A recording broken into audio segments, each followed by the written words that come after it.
بسم الله الرحمن الرحيم السلام عليكم ورحمة الله وبركاته أرضي soo dhawaada marka koowaad insha allahu tacaala waa cashirkeenii barashada maadada biologyga insha allahu cashirkeenan maanta waxaan ku bilaabi doonaa hadduu ilaahay yidhaahdo qeybta loo yaqaano formation of gametes in flowering plants waa samaysanka gametiska ama unugyada taranka waxaweye dhirta ubaxleyda haddaba gametiska sidoodaba horta waxaa loo yaqaanaa jira gametogenesis baa loo yaqaanaa gametogenesis waxaa loo yaqaanaa gametogenesis baa loo yaqaanaa marka gametogenesisku wuxuu qaybsamaa laba qaybood hadda halkaa ila fiirsan laba qaybood buu qaybsamaa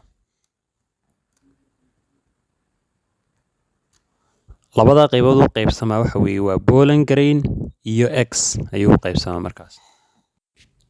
pollen grains iyo x wuxuu qaybsamaa markaa pollen grains iyo maxay iyo x pollen grainsku iyo waa maxay waa unugyada jinsiga waxa weeye lab weeyaan kuwana waa unugyada jinsiga waxa weeye dhadig macnaha marka si kale markaynu dhigno kani waa maxay waa male gametiska ama yani waa male gametiski weeyaan tanna waa maxay waa female gametes marka tani egasku iyagu waxa laga helaa way ku dhex jiraan marka ovule waxay ku dhex jiraan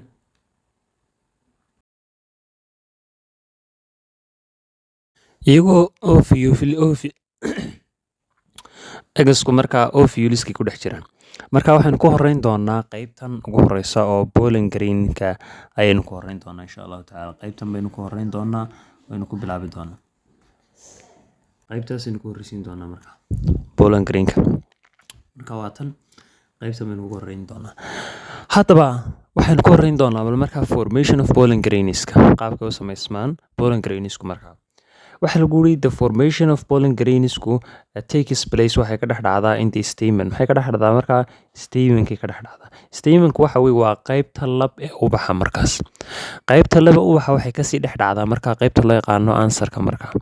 the ansarku baa lagu yiri markaas of the stamen ansarka stamenka ama qaybta lab ee ansarku waa faxalsidii ansarka waa maxay waa faxalsida markaas marka faxalsiduhu waxa weeye the answer of the stamen faxalsidaha waa maxay stamenka ama qaybta labe wuxuu consists of wuxuu ka koobiya markaa 2 or 4 chambers called pollen sacs afar ama laba waa maxay laba ama afar chamber ayuu ka koobiya markaas oo waa maxay loo yaqaano pollen sacsku markaa waa maxay waa kiishka faxalka markaa ama kiishyada faxalka haddaba kiishyada faxalku marka la eegayo pollen each pollen sac kiish faxal kasta contains wuxuu ka koobiyey large of diploid cells marka wuxuu ka kooban yahay marka each pollen sac wuxuu ka kooban contains wuxuu ka koobiyey large diploid cells unugyo waa maxay waaweyn oo diploid iyo haploid inaad kala garanaysaa malmalanaya diploid haddaad maqasho macnaheedu waa maxay have a complete number of chromosomes tirada waa maxay kromosomada ama unugyada waa maxay way buuxaan markaas bimacnaa xadhkaha hidisadayaasha loo yaqaano chromosomesku waa full weeyaan waxaana haploid haddaynu markaa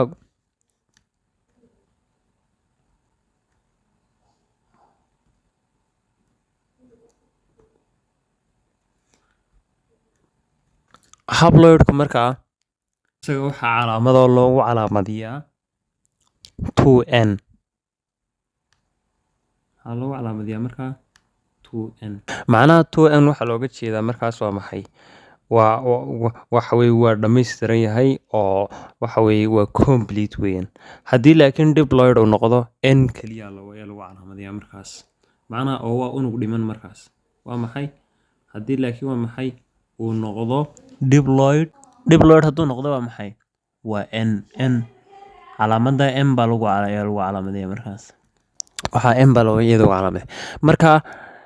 diploidku isagu wax kale maahe waa half wuxuu leeyahay markaa waa maxay a half number of chromosomes tirada waa maxay xadhkaha hidasidayaasha loo yaqaano chromosomeska loo yaqaano iyagu waa half weeyaan ma dhamaystirna marka waxaa lagu leeyahay markaa pollen sac kasta wuxuu ka kooban yahay diploid cells macnaha diploidka waa maxay macnaheedu markaa waa maxay waa complete weeyaan waa maxay u dhamaystiray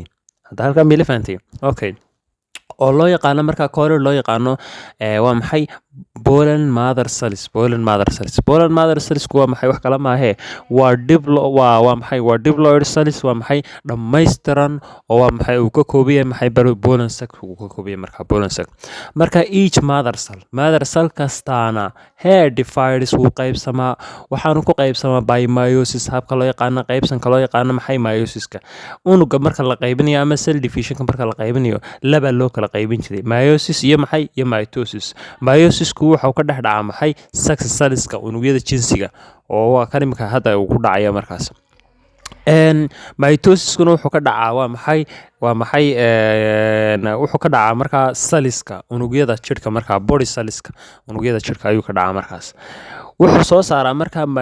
meiosis isagu wuxuu soo saaraa 4 haploid waa naga sheegina markaas 4 haploid buu soo saaray waka to form soo saara markaa 4 haploid yangi pollen grain soo saara markaa 4 waa maxay haploid waa maxay oo faxala markaa pollen grainska ama wuxuu soo saaray markaa 4 haploid buu soo saaray macnaha waa 4 haploid oo unugya oo dhammaystiran markaa ayuu soo saaray marka wuu qaybsamayaa mother cellkii waa maxay uu qaybsamaya wuxuu ku qaybsamaya habka loo yaqaano meiosis buu ku qaybsamaya meiosiskuna waxaan nidhi waa unug waa qaybsanka unuga waa maxay oo ka dhex dhaca markaa unugyada jinsiga soo saara 4 haploid cells markaa 4 haploid cellskaasi markay soo baxaan haddaba the nucleus bu'da of each pollen grain kasta ama faxal kasta bu'diisu divides iyaduna way qaybsantaa maxay ku qaybsantaa haddaba by mitosis waa maxay mitosis habka loo yaqaano maxay qaybsanka loo yaqaano mitosisku wuxuu ka dhex dhacaya unugyada jirka soo maaha isaguna markuu qaybsamo haddaba muxuu soo saaraya isagu wuxuu soo saaraya to form soo saara markaa 2 nuclei laba nuclei nucleus iyo nuclei waad kala garanaysaa nuclei markay tahay waa maxay waa jamac markii laakiin nucleus kaliya tahay markay nucleus kaliya tahay waa maxay waa singular jamac ma marka waa laba nuclei buu soo saaraya oo loo yaqaano markaa generative nucleus iyo maxay tube nucleus generative nucleus iyo tube nucleus wax kale kuma kala duwana generative tad noqosho waa maxay isagu soo saaraya waa maxay wuxuu ka qayb qaadanaya markaas waa maxay responsibilities ama waa maxay mas'uuliyadiisa ay tahay markaa fertilizationka ama bacrimintii tube nucleus tuna iyadoo wax kale maaha waxay soo saaraysaa pollen sacs-ka ama tube pollen sacs-ka ayay soo saaraysaa markaa waxaan jeedaa tube pollen grainska ama waa maxay tumbada qaada waa maxay pollen grainka ayay soo saaraysaa iyadu ayay soo saaraysaa waayahay labadaas waxay kala duwan yihiin markaas haddaba qaybsankaasi markuu dhaco qaybsamo waxaa dhacaya marka waa maxay this division is combined by thickening and waa maxay sculpturing of pollen grain wall gidaarkii waa maxay pollen grainkii waxa ku dhacaya markaa inuu weynaado oo waa maxay uu samaysmo markaa wuxuu soo saaraya markaa waa maxay wuxuu noqonaya markaa mature pollen grain waa maxay maqaangaadha ayuu noqonaya markaa each pollen grain kastaana markaas waa maxay is surrounded by waxa ku wareegsan ama ku hareereysan by 2 layers by a 2 layered wall gidaar waa maxay laba lakab oo gidaara ayaa ku wareegsan markaa pollen grain kasta laba lakab baa ku wareegsan markaa midna waa gudaha midna waa dibadda hadaba fiirso haddaba the thick outer layer lakabka dibadda ee qarada weyn leh scollid waxaa loo yaqaanaa exine maxaa loo yaqaanaa markaa exine the thin inner layer lakabka gudaha ee waa maxay ee dhuubanna ama maxay qarada yar lana scollid waxaa loo yaqaanaa intine meela fahantaa intaa haddaba fiirso hadda in yar halkaa ila soo eg sawirkan baa inoo muujinaya waxaan maanta o dhan ka sheekeynayni okay sawirkan eedu waxa uu noo sheegayaa markaa waa maxay structure-ka answer-kii weeyaan, waa qaab dhismeedka waa maxay faxalsidaha. way sawirka biduna wuxuu tusinayaa markaa waa maxay the hiskered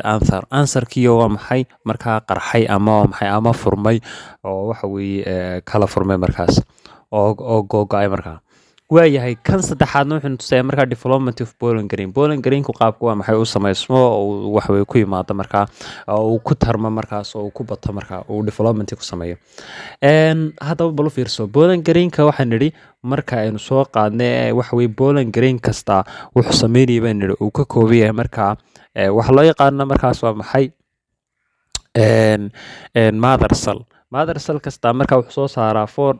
haploid buu soo saaraa markaas ayuu soo saaraa markaa Bowling Green kasta waxa uu soo saaraa baan nidhi markaas waa maxay wuxuu soo saarayaa markaa each mother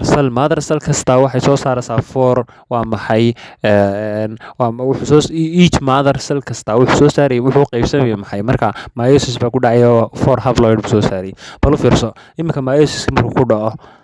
mother cell-kii markuu meiosis ku dhaco waxay soo saaraysaa markaa waa maxay 4 bay soo saartay markaa 4 diploid cells ayuu waxaan jeedaa haploid cells ayuu soo saaray markaa 4tiiba waxa weeye mid kastaaba gudaha waxay ku leedahay markaa waa maxay bu' bay leedahay markaa bu'da laba bu'ood bay leedahay laba bu'ood yar bay sameynaysaa marka labada bu'ood kasta waxay waa maxay laba kala qaybsamayaan waxay qaybsamayaan generative iyo maxay iyo tube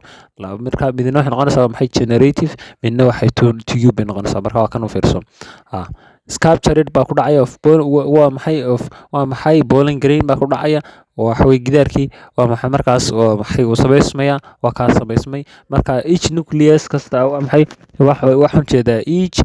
markaa mid kasta oo kamida markaa layerka ama lakabka ay ka koobantahay ama nucleus-ta uu ka koobantahay ama buudaasi markaa Bowling Green kasta waa maxay way qaybsamaysaa waxayna ku qaybsamaysaa halka loo yaqaano maxay mitosis waxayna soo saaraysaa 2 nucleus oo kala ah maxay generative nucleus iyo tube nucleus ayay soo saaraysaa markaa. kanna waa maxay waa Bowling Green-kii markaas Bowling Green-ku halka waa maxay qaybtaas waa Bowling Sachs-kii markaa ama waxa weeye waa kiishka ay ku jirtay Bowling Green-ku ay ku jireen Bowling Green-ku waa ka gudaha ku jira xaggana waa maxay waa Fleming-kii ama waa ushi yareed waxa weeye faxalka uu lahaa ama usha faxalka loo yaqaano Fleming la yiraahdo. marka Bowling Greens-ku marka sidoodaba laga hadlayo waxa weeye waa male waxa weeye gametes ayaa loo yaqaanaa ama waxa weeye faxalka ayaa loo yaqaanaa waa qaybta lab ee waxa weeye unugyada taranka ay weeyaan. marka iyagu waxay ka tirsan yihiin markaas waa maxay waa qaybta ay ka tirsan yihiin waa stamen-ka oo ay ka yimaadaan oo ka dhexdhacaan markaas stamen-kuna waa maxay waa male reproductive structure of the flower waa qaybta ubaxa waa qaybta taranka ee waxa weeye lab ee ubaxa ayaa waxa weeye loo yaqaanaa stamen. marka gametogenesis-ku ama maxay ama formation of gametes-ku marka laga hadlayo ama sex cells-ka marka laga hadlayo unugyada jinsiga waa maxay laba u qaybsamaan waa lab iyo dhadig marka qaybta labna waxa loo yaqaanaa waa maxay Bowling Green qaybta dhadigna waxa loo yaqaanaa X baa loo yaqaanaa qaybta lab marka Bowling Green-ku iyo stamen-ka ayaa ka dhexdhacdaa qaybta dhadig waa maxay X-kuna ovule-ka waxa way ka dhacdaa waan arki doonaa ovule-ka ku sii dhex jirta qaybta lab ee ubaxu marka laga hadlayo ka dhexdhacaysa stamen-ku wuxuu ka kooban yahay markaa 2 qaybood ama 4 qaybood 4 chamber buu ka kooban yahay 4ta chamber waxa loo yaqaanaa Bowling Sachs baa loo yaqaanaa Bowling Sachs taana waxa weeye wuxuu ka kooban yahay waa maxay diploid cells waa maxay ayuu ka kooban yahay diploid cells-ka waxa loo yaqaanaa been waa maxay Bowling mother cells baa loo yaqaanaa Bowling mother cell kastaana waa maxay uu sii qaybsamaya wuxuu ku qaybsamaya habka loo yaqaano waa maxay meiosis-ka markuu wuxuu soo saarayaa 4 haploid buu soo saarayaa waa maxay Bowling Green marka 4 haploid Bowling Green-kaasi mid kasta wuxuu ka kooban yahay markaa nucleus-ta markaa bu kasta of Bowling Green kastaana waa maxay way sii qaybsamaysaa waxayna ku qaybsamaysaa habka loo yaqaano mitosis waxayna soo saaraysaa 2 nuclei-ka ay soo saaraysan waxa loo kala yaqaano generative nucleus iyo maxay iyo tube nucleus marka insha Allah taala intaas aynu ku dayn doonaa qaabka uu sameysmo markaa Bowling Green-ku waa qaabkaas weeyaan aynu hadda soo marnay in waxaan rajeynayaa wax badan ka fahanteen. wassalaamu calaykum waraxmatullaahi wabarakaatuh.